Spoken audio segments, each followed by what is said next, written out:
Hello and welcome to the Machinist News Network. I'm Deirdre Kanievsky. According to recent polls, Americans want to see more training for middle-class jobs. But the government doesn't seem to be getting the message. The machinists are hoping to help change that. The American public completely agrees with us, whether we're talking about investing in training to move folks out of low-wage jobs into better jobs, investing in training to help people who have been laid off from their jobs get into a good-paying job.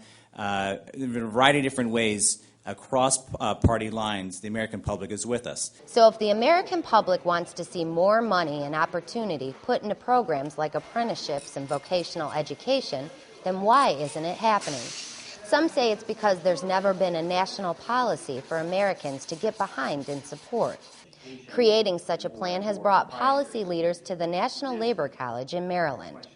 Director of the IAM's Communications Department, Rick Sloan, says one argument should be that this is an issue of national security. You cannot maintain our ability to defend ourselves if the component parts of your jets, your tanks, your aircraft, your rockets, and your ammunition are manufactured outside of the United States. So there is a national security component to this.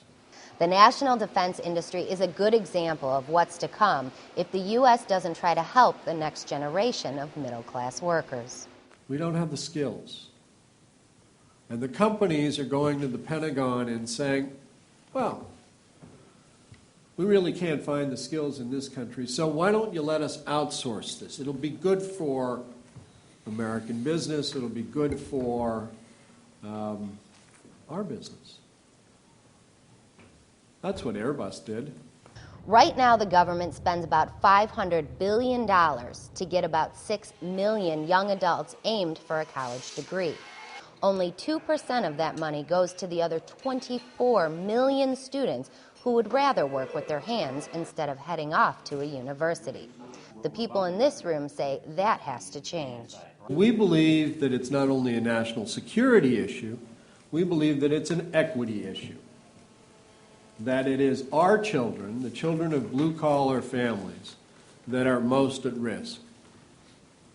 And it is the least that we can do is to try to move the equity line a little closer. Policy leaders at the Labor College agree both education and on-the-job experience is needed to prepare the next generation. And they plan to continue to meet until a national policy is drawn up. For more machinist news, you can log on to goiam.org. See you soon.